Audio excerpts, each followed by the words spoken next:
Hi, this is Kyle Cease, and I'm really excited to share this video with you today. Just so you have a little context, almost every single weekday I've been working with a group of 50 people where we meditate and then we identify little lies that are living in our bodies. And the reason this is so important is because we all have these little lies, these little stories. Like, I'm scared that this will happen, and I'm scared that this will happen, and I got to make sure this happens, and what do I do about this?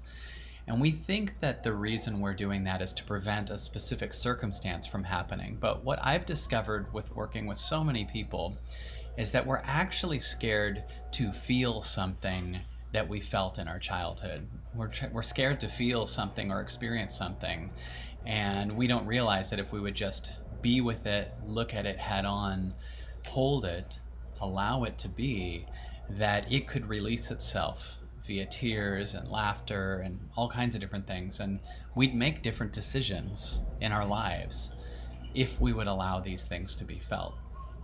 And today's call is really special. It's one of the 50 people named Crystal, who's awesome. And we get to hear her go through this stage of kind of shifting herself and then asking that habitual question that we all ask. What do I do now? What do I do now? And we start to really investigate this question, what do I do? Because if we're asking ourselves, what do I do now? What do I do now? When everything's just fine, we're just here in this moment, but we're going, what do I do? What do I do? There's some type of belief that there's something that has to be done, and usually that's out of a fear, an unconscious fear. I gotta do this so that this doesn't happen. And this is really exciting because we get to investigate these questions, and we discover that Crystal was about to make decisions out of a fear versus out of a calling. And instead of us making the decision right now with what to do with her job and her circumstance and her life, instead, we allow ourselves to feel and discover something so much deeper. And we see that that actually creates space for us to make completely different decisions.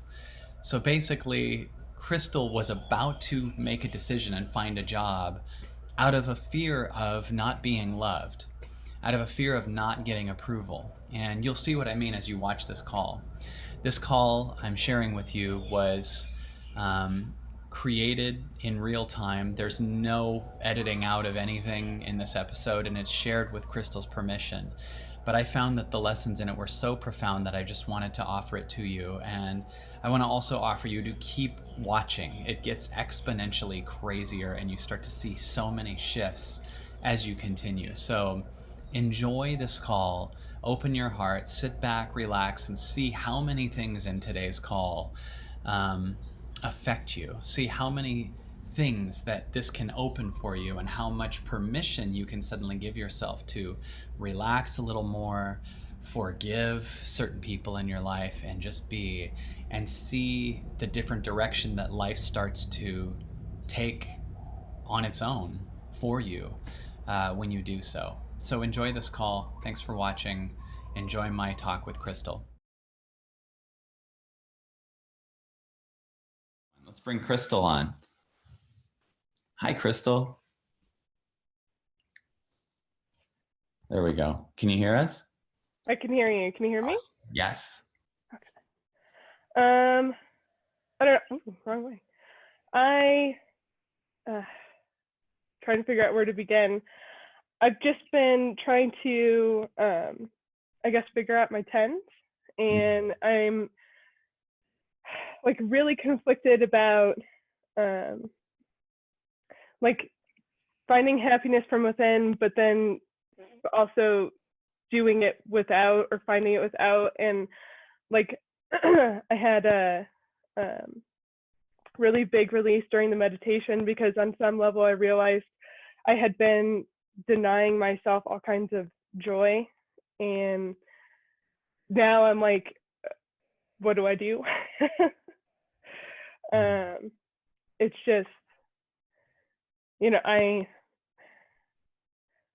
mean, I don't know. I put myself through a lot, I guess, and a lot of things that were out of my control just happened in my life. And then as I was kind of reflecting back on it, it was this idea that every time I tried to work toward becoming a little happier, I would have a lot of like I hurt my back and I could barely walk, sit, or stand for like 4 months, or I dislocated my kneecap at my friend's wedding, or it's like every time I tried to get on this path, I know like now like I was physically denying myself like moving forward. But now I'm in the space where I don't know. Now I just don't know. I don't know how to move forward from this space. Beautiful. So great question. And one thing I think that this reflects for all of us that's really important is the fact that we really are beginning a phase 2 of this whole thing. Okay. So this is really, really, really big because there's ways that we've done things all the way up until now that have been seen and cleared out. And what that means is in phase 2, we're going to all enter a new consciousness together that we've never been in before. Right? This is called like around number 33. It's almost exactly 1/3 of the way through, right?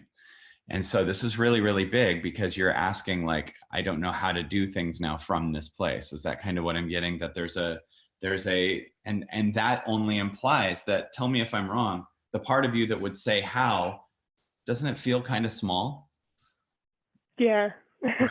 You feel the contrast to that part of you that says, how do I do this? What do I do? Right? That part of you that like that story in you that says, how do I do this? Can you feel that you, this doesn't mean we won't ask how to do something sometimes, but can you feel that you is no longer running this anymore? And if it is, it's just unnecessary chaos and we're going to have to start over again. Yeah, absolutely. Right? Does everyone notice that? Notice how the voice right now of how do I, or what do I do, or what do I do from here, even though it's a question that could very well come up, it's also just like, what? Like, you're here. Right? Yeah. Do we feel that? So we just hold space for it, first of all, because there's no purpose to it. Because here's the thing. Every once in a while, something that calls to you and expands you will just show up, right? So when you don't know what to do, that's fine. Like, let's take that in. Like every once in a while, something that will call to you or expand you will just show up. It's a vibration changer. Something's just going to show up. So a how will make itself known the more you're not trying to figure out how. Are we getting that? The more you don't try to figure out how or what do I do, and the more you're okay with just some dead air, the more you're okay with just being, the more you're okay with here, the more you're okay with the idea that you're in purpose, even if you're not finding next steps, the more you create space for a how to reveal itself to you. Hows can't show up while we're addictively looking for hows. So that part of us that says, what do I do? How do I? We are at call, Lindsay says 32. Tomorrow's 33. We literally are completing 1/3 of the calls today, right? So the first thing we can do is graduate through the idea that when we don't know what to do, that we should know what to do. That's the hard part. Yeah. Well, that'll be conditioned and aware in the second third, right? That we don't say, what do I do? Or how do I do this? When there's no need to, because how do I do this? Or what do I do next? Have been symptoms to an unseen you in the past that we were overlooking, right? So if you notice, if you hold space for a part of you that says, I don't know what to do, can you find a little kid under that? That's like, then everything will fall apart. Then. Sorry, give me a second. Let me see. Yeah. Like we just celebrate that you don't know what to do. how much more amazing is life if it's not full of little what do I do's here and there? And we allow some quiet space. Like we don't have to only be addictive little doer consuming crazy people that can't just chill for a minute, for a while, for a month. Mm. Well, and what I'm feeling is like a fear of relinquishing control. Boom. And that's the third, that moves you from 2 to 3 in Michael Beckwith's 4 stages of consciousness. To me, Yay. by me, through me, as me. If you want to go from 1 to 2, you release blame. 1 is the victim mentality. 2 is the achievement mentality, the make it happen, the action mentality. To get from 1 to 2, you release blame and you move from to me, where you say, this all happens to me, to by me, where you go, this thing's run by me and I'm going to make it happen. And the highest level of consciousness you know is how to shift your circumstances, and you can make it happen and get motivated. And if that's the highest consciousness you know, you're excited about your expansion via, then I'll have $1 million or get the person or the car or whatever else, right? Mm-hmm. To get from 2 to 3, which you're doing right now, from by me, this whole thing's run by me, make it happen, which is where you live in the lie of when something happens, I'll be happy. And you constantly are getting and achieving more and more things and noticing you're not happy anymore. Life goes, I want to teach you something new. So to go from 2 to 3, you have to release control.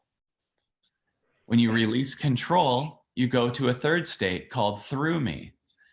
And through me, you realize that life is happening through me and my power is in this moment. My love for the fear and also each moment is equally important. So in by me, in the second stage, let's say you were going to go try out for a show or go to a big meeting on an airplane. On by me, you're going to write down and prepare, and you're going to have it down on the plane. And then when you get to the thing you're trying out for, whatever, American Idol or some shit, you have rehearsed it 10 billion times. You're going to be the #1 performer of that, right? And through me, you understand that the plane ride is just as important.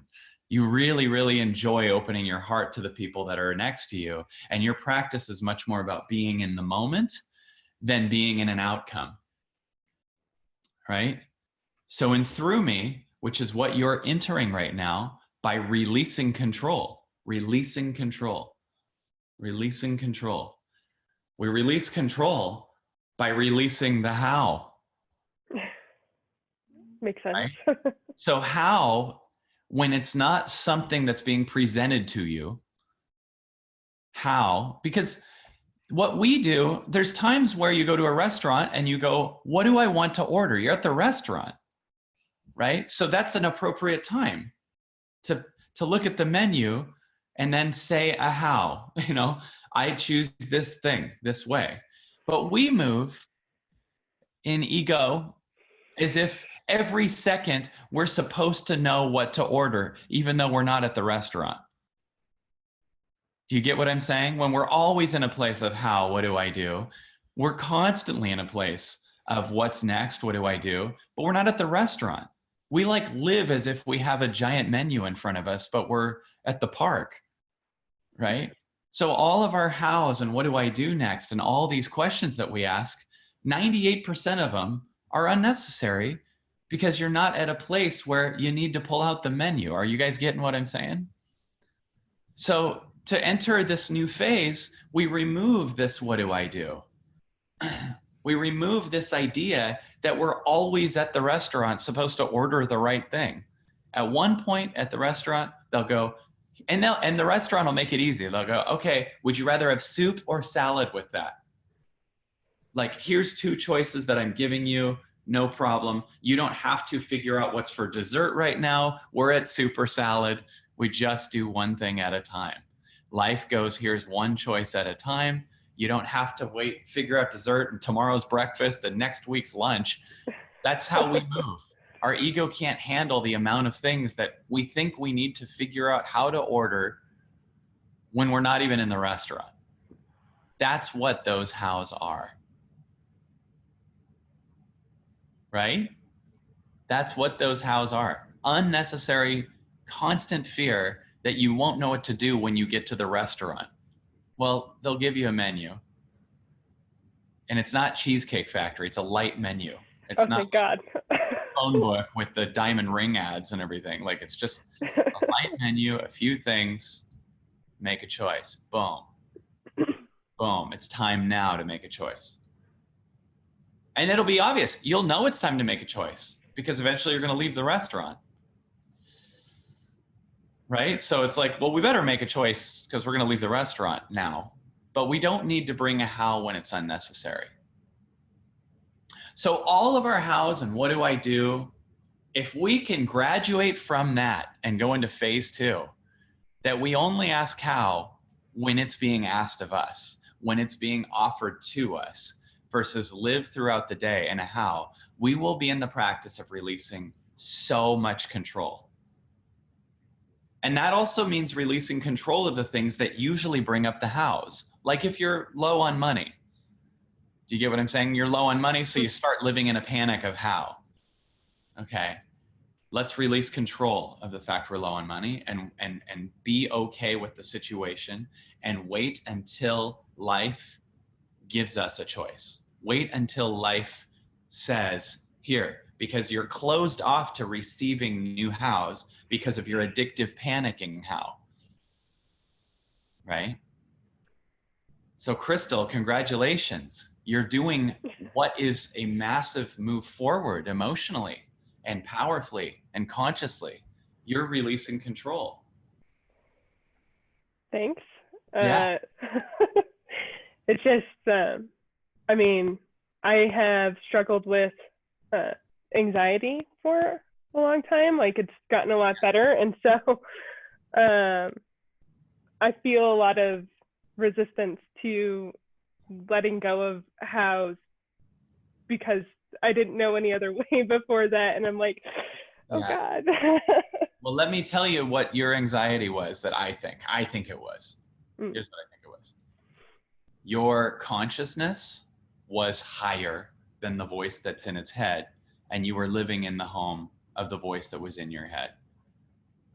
Your consciousness in your body was higher, but your awareness of your consciousness in your body was not as high. Okay? In other words, your body was blown open to a level that was past the achiever part of you. There was some part of you that knew in some area of yourself that all of those hows were bullshit. But you didn't know that you know. That's where you need one person outside to reflect to you what you already knew. And then you move from knowing but not knowing that you know to knowing and knowing that you know. And what the purpose of this call is for you is your understanding that you already know. That feels so right. Right.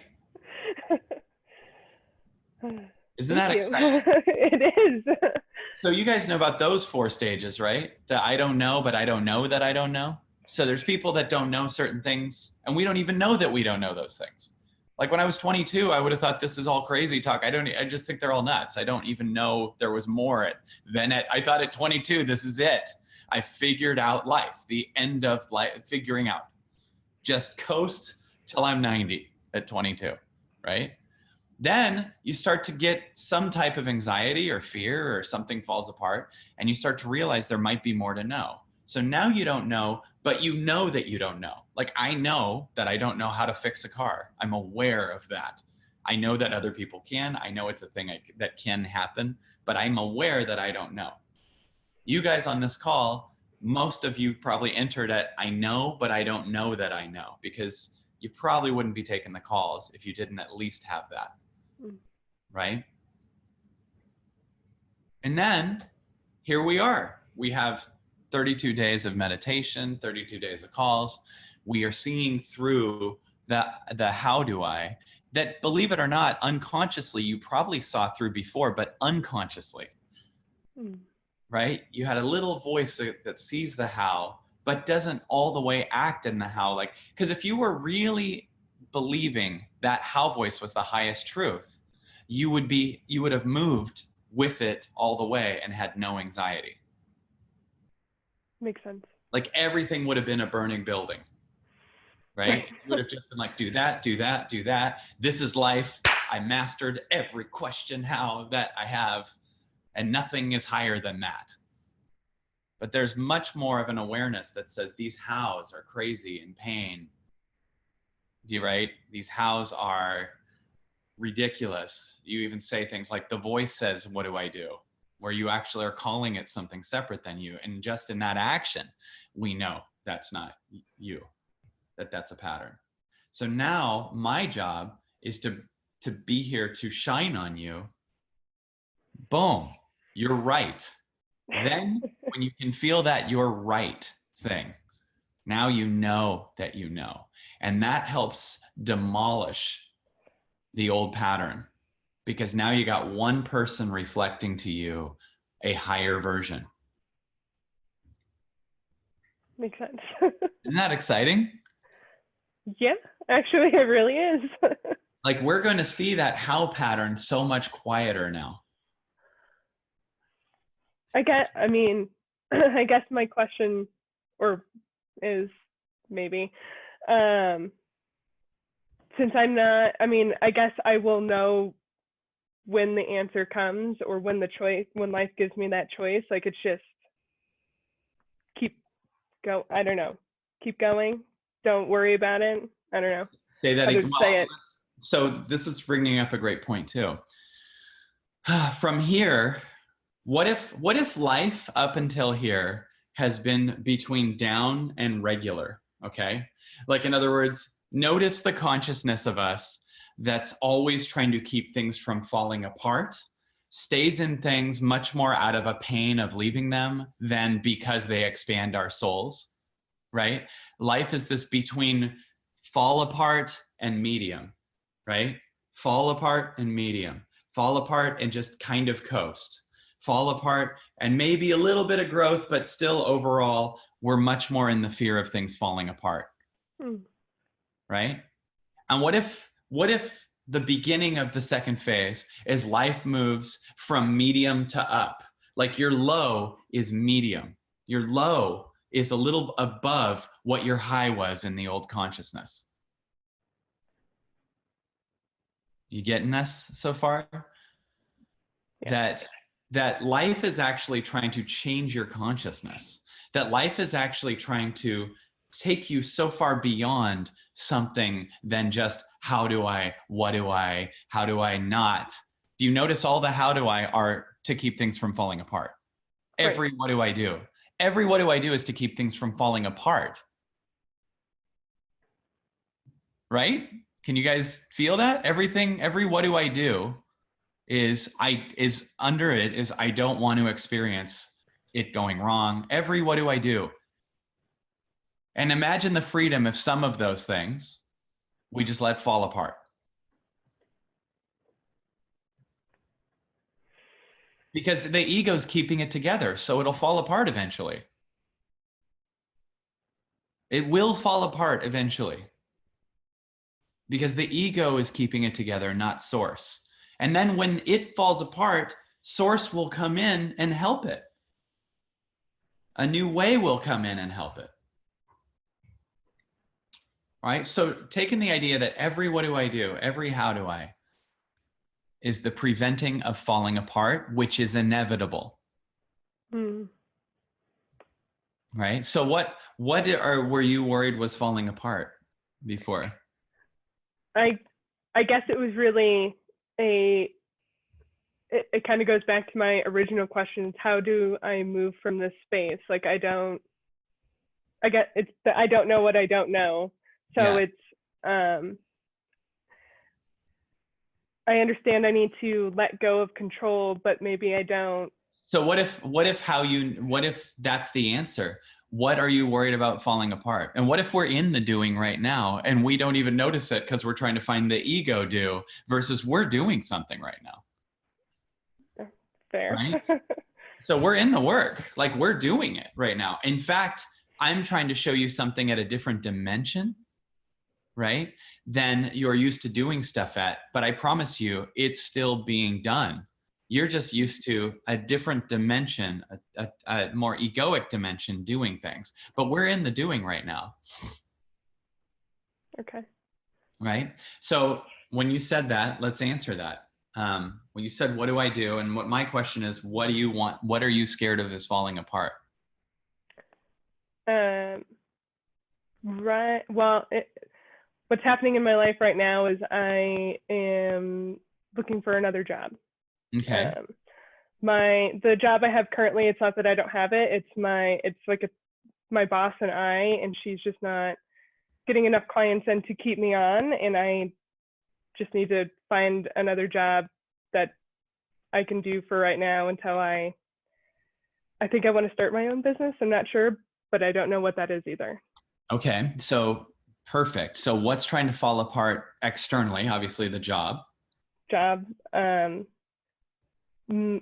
would say money. Like I don't have a lot of savings or anything. Yeah. Now check this out. What were you saying? What's one other one? No, I don't know. I lost my train of thought. Go ahead. Sorry. What's trying to fall apart internally? Because let me ask you, if we just get another job exactly from this consciousness, are we dear God, no. on an opportunity to change here? Right. And that's kind of what I've been stopping myself from doing. Like I haven't really put a lot of energy into finding another job because I'm like, I don't want to keep repeating this cycle of having these shitty ass jobs. Okay. So then if we don't do that, what I feel is almost like something being held in your body that shit, if we don't do that, this little energy in your body that wants to drop out, that wants to trapdoor itself. Do you get what I'm saying? I think so. Okay. So what inside is trying to fall apart? What inside held the last job together that now the job is falling apart? It was a job that got me out of a worse job. It was a job that got you out of a worse job. Okay. I hear you. And I'll be honest, like when I started it, I heard the quiet voice and it was, this isn't forever. And I'm like, okay, but I can have this for now. Like I didn't want to have to worry about finding another job. Like I just wanted to stay there for a while and just do it, not worry. Like it's hard to explain. Aside from financial security, what did your job keep together as far as childhood feelings, approval? It's definitely she wouldn't. So I'd worked with her before at a different position. She'd started her own company. And so when she approached me, it was like she really needed some help to like get things together. And she was becoming really overwhelmed. So there's definitely like this need of being wanted. In what also came up or is coming up for me now is, she's always like, you're doing a great job and awesome. Like there's this approval that I hadn't had before, especially at my previous job. Yeah. Excellent. So one thing is approval. You got approval. Right. Okay. Which parent gave you approval or didn't give you approval? Yeah. Did she feel like? Well, so something else that came up that I realized last week is I have a really hard time, oddly enough, accepting praise because it's not that my parents weren't supportive of me, but it wasn't like, you brought home a great report card, good job. They weren't actively giving me approval, if that makes sense. Yeah. And she was the parent you didn't get to have, but always wanted. Apparently. Apparently. Yeah. So there's more to this job than just money loss, right? There's a lot of stuff here, right? So when you really want approval from someone because your parents didn't give you the approval that you want, what that means, and that shows me, is that's a sign that you're not okay with the fact that your parents didn't give you approval, Mm. right? This is the fix. This is the fix to something that we perceive as wrong, right?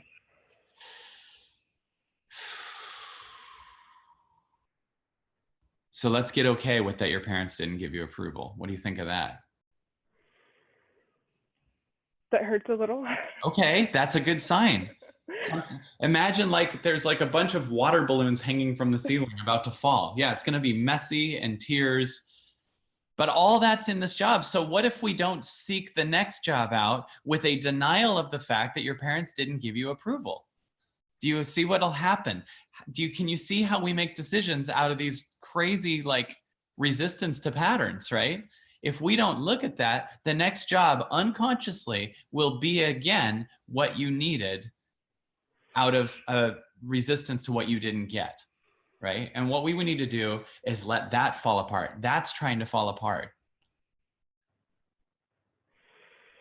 So can you, if you feel it, if it feels okay for you, can you feel okay with your parents not giving you approval? That's hard. Well, let me tell you something. This is the ironic twist. It's costing you money. Right.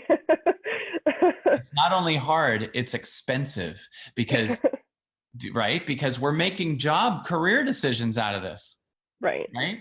And the egoic holding on, right? This is a really, really, really big call for all of us to like break down like this. So whenever you feel it, and if you don't want to, that's okay too, but feel free to. I'm just,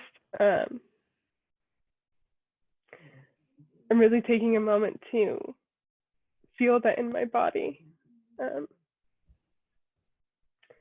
So I can really let that go because it is hard. It's really hard. Yeah. Take a deep breath. That deep breath will remind you that you're right here. Really, really good, you guys. That was in your body. I had no idea. Yeah. Isn't that funny? What if we can actually see that this is partly why we're losing money? Why is money not coming to me? Well, because you're not okay with what your parents did or didn't do yet. Isn't that amazing, you guys? It's so simple. Not easy, but it's simple. Yeah. Like basically there was a part of you grabbing on and holding tight to something in your body.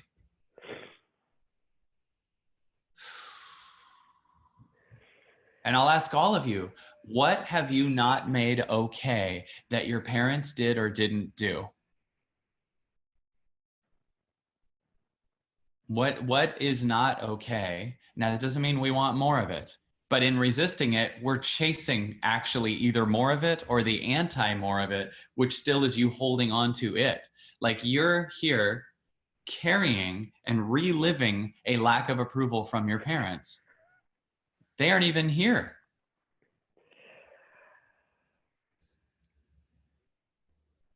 So there's a level where they didn't approve of you at one point, and then there's a level where you picked it up and put it in your body and you keep not approving of you via what you call your parents.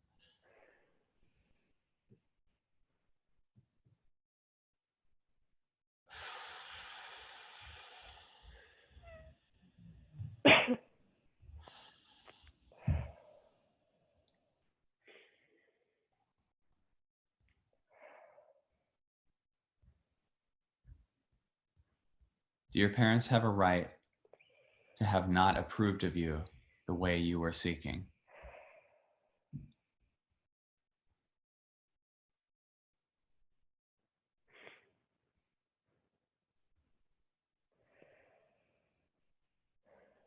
Yes.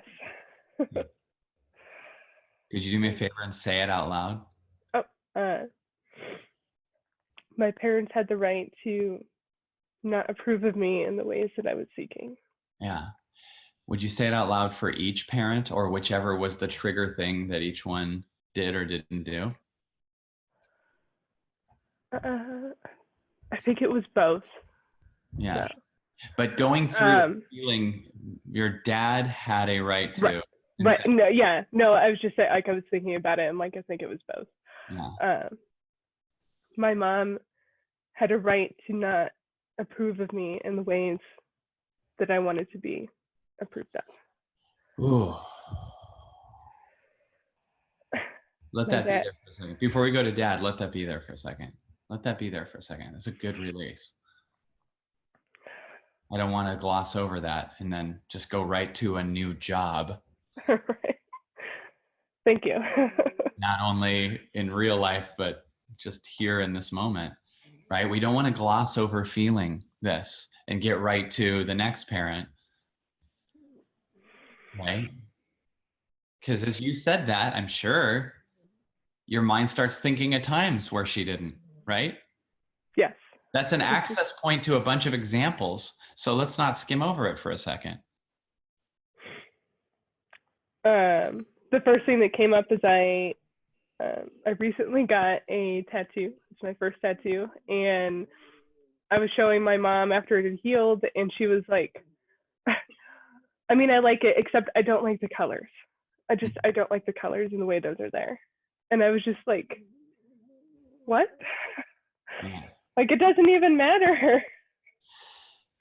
You know, my mom, one time I came home, she goes, she looked at my beard. She goes, "You're getting a little gray." And I said, "Should we talk about you now?" You're getting gray. Oh, that ended that. Right.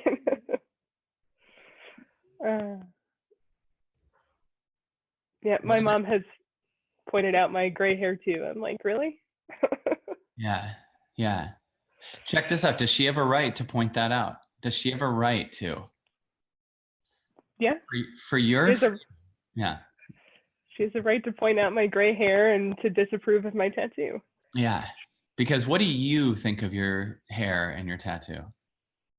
I love my tattoo, and I don't care if I have gray hair. Yeah. Yeah. Gray hair is awesome. Gray hair, little yarmulke bald spot. Totally awesome. It's a beautiful, beautiful group of people. Right? So one thing that was missing was a new level of love. We've never seen how you take a job or work or create a business without these bags, right? We've never seen, you've only had these bags. And then let's do dad real quick too. That's a bigger one. So I give my dad the right to not approve of me in the ways that I want to be approved of. Yeah. Let that be there. Let that bring up whatever it brings up. Yeah.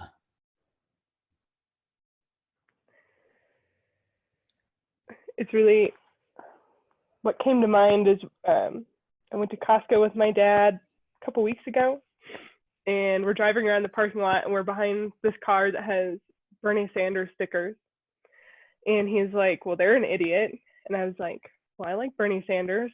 Does that make me an idiot? And he's like, well, no. And then it's like, are you a socialist? And I get really annoyed by that question.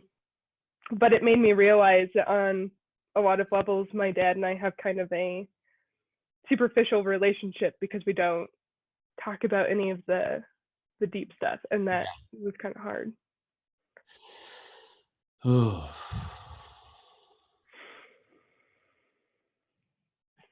Yeah. And by kind of, I mean very hard.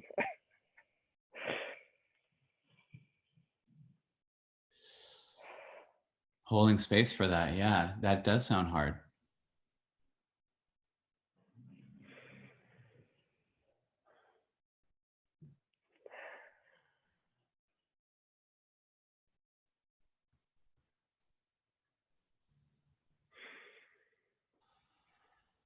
Like, I don't even know what to do with that. Yeah. Ah.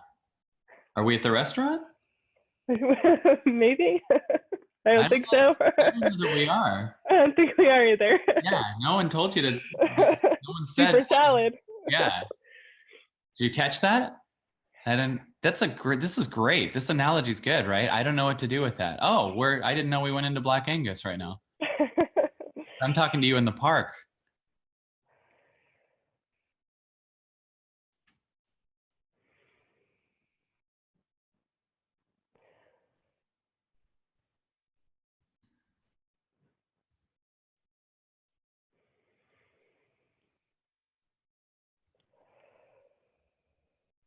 Let's just remove. Did you notice, guys, that what do I do with that information? I don't know what to do with that is not actually a search for a what do I do? It's a distraction from feeling. That's true. An addiction is just here to stop you from feeling fully. That's all an addiction is. It's trying to distract you from feeling. Because you're not going to follow what do I do? You're not going to go, oh, the new action is to what? No, you're sad.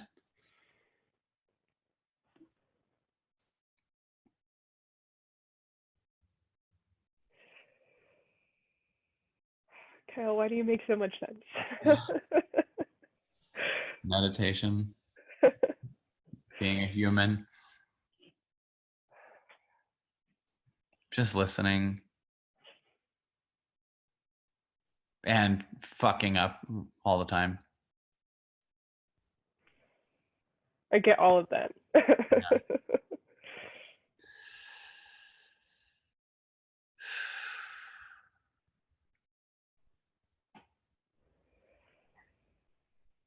So now notice the same party that was going to go, I don't know what to do with this thing, is probably the same energy that goes, what do I do about getting a new job?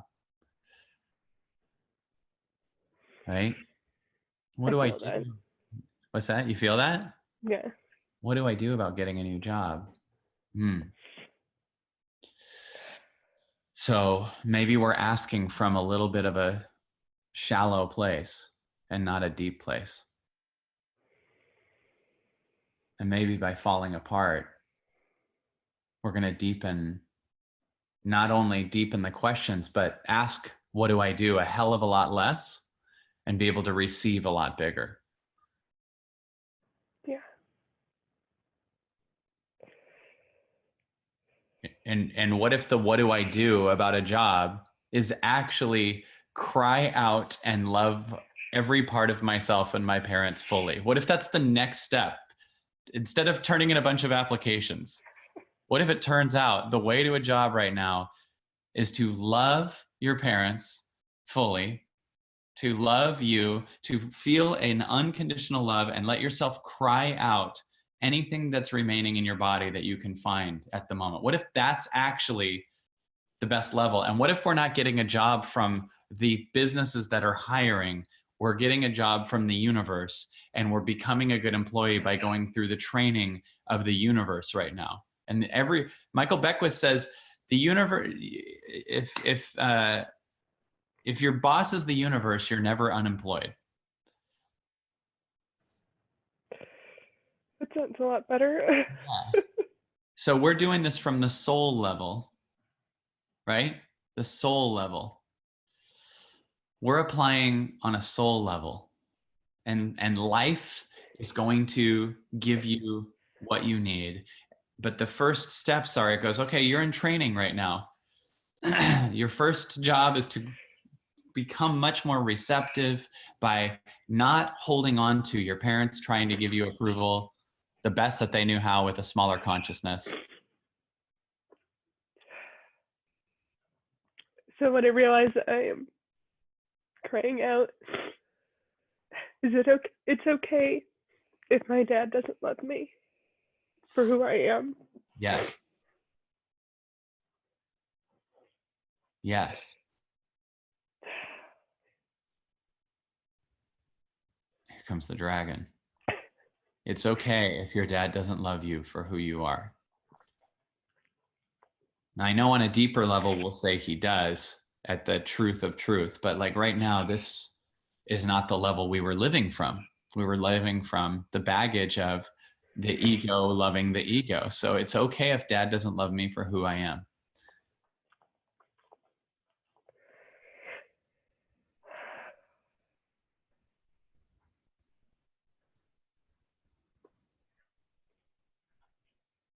That one's really hard. Yeah. That's harder than mom, isn't it? Yeah. Yeah. How could he love you if he doesn't love himself? How could you, accessing all of us, how if we're accessing a new level of self-love, consciousness, and a deeper space? How in the hell could our parents who didn't access that feel like they fully love you? You get what I'm saying? How could they feel like they fully love you when you're accessing a new depth? Instead, we give them the thanks for taking care of us and getting us to here. And we love ourselves. And then we love them because they're in a consciousness usually that's smaller than where we are. They're not doing this shit every morning. Right.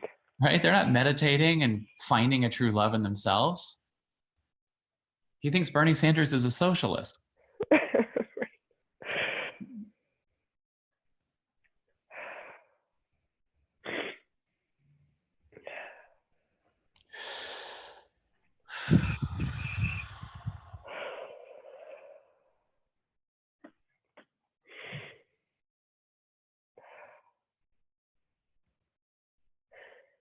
I do feel better.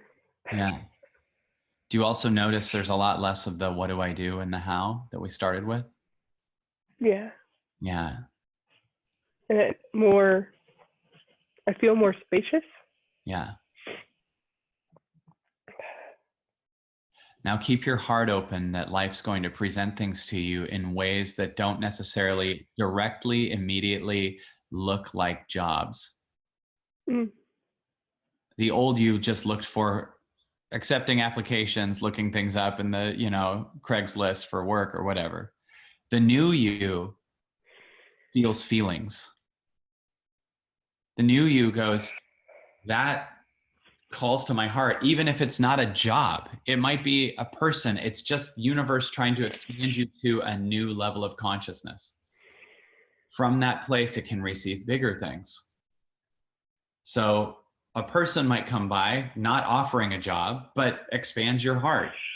Go grab lunch with them. Mm. We don't know why, right? And that's how. When you're saying, how do I do this? That's how. The new you, once the how is gone, that egoic how, the new you is going to follow energy, expansion, moving towards and releasing. But it's based on internal feelings more than external feelings. Most of us in the past were like, I see the money, I see what I get. So you're only moving from your mind because your mind is only, what do I get? Right? It's a consumer level. It's a childlike level. It's growing. The deeper you is like, what do I feel? As we keep going, it's how do I transcend all of this? That sounds a lot better. Yeah. So you're in practice of learning how to follow the feelings in your body. And life every once in a while is going to walk by with a menu. You aren't even expecting it. You'll round a corner and then just suddenly some guy will run out with a Denny's menu and you're, oh, okay, soup, I guess.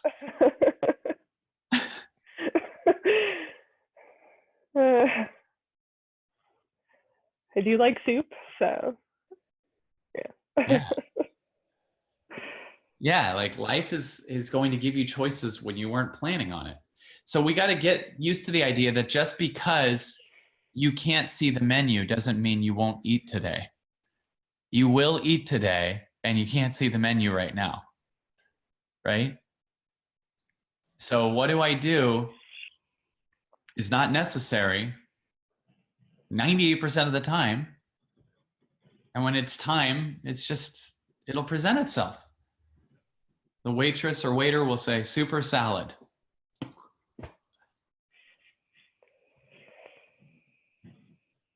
That But imagine, makes what's so much that? sense. I would Yeah. say that just makes so much sense now.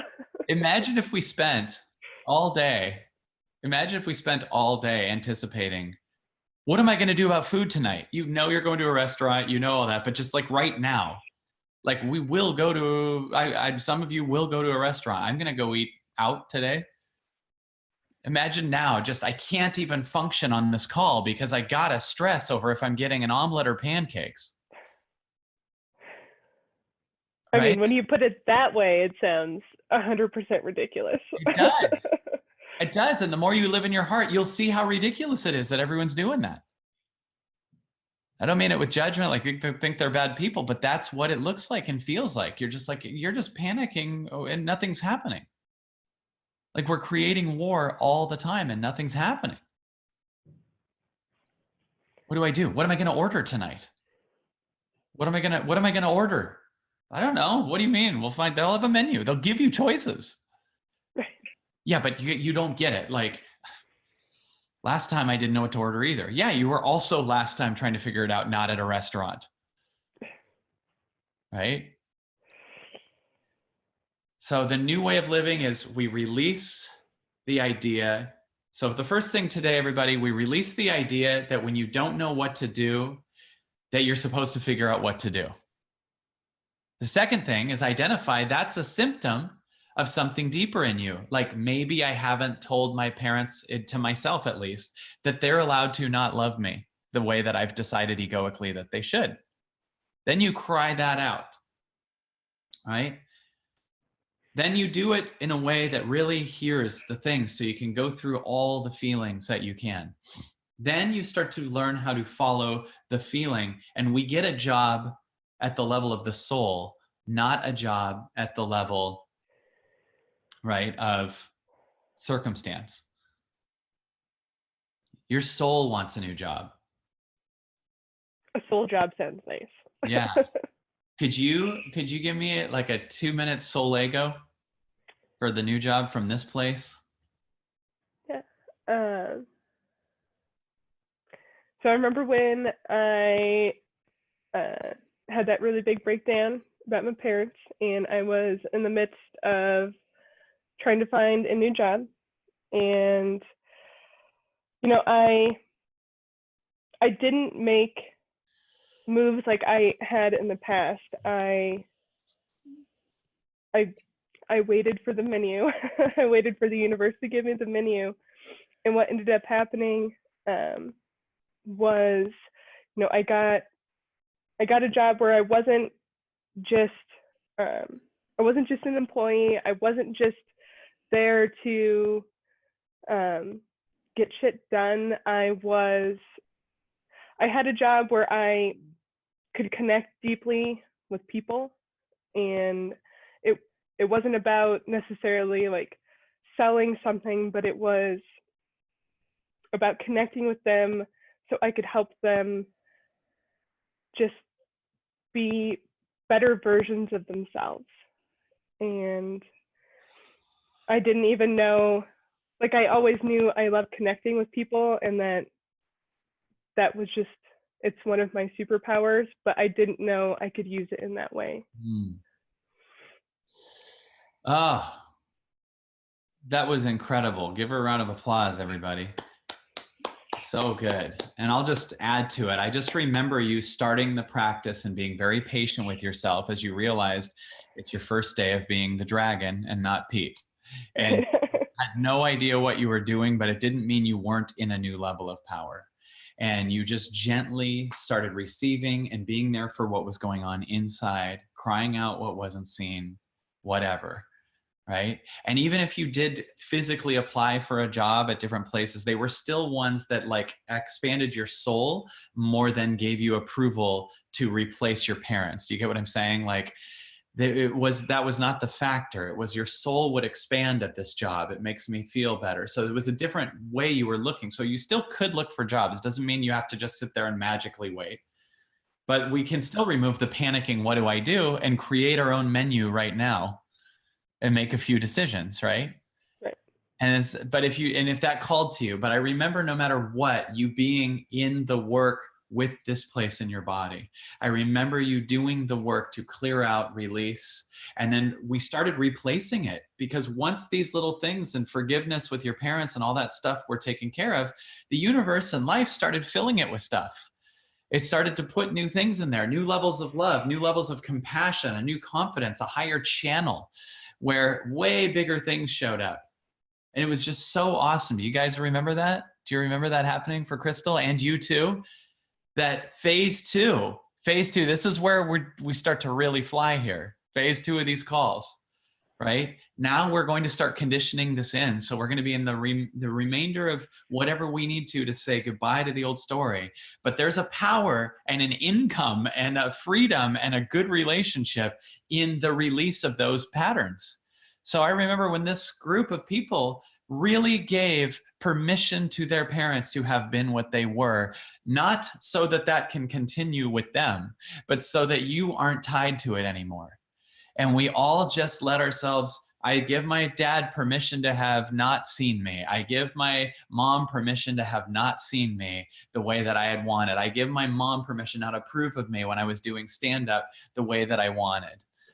I give I give myself permission to release the pattern of my mom that keeps me in this place of don't leave me. I give my parents and both permission to fully abandon me, right? Power.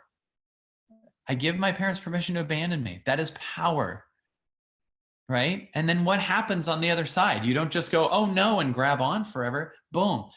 Crystal, you started doing that and owning it, looking into a mirror. They have a permission to. They have a permission to.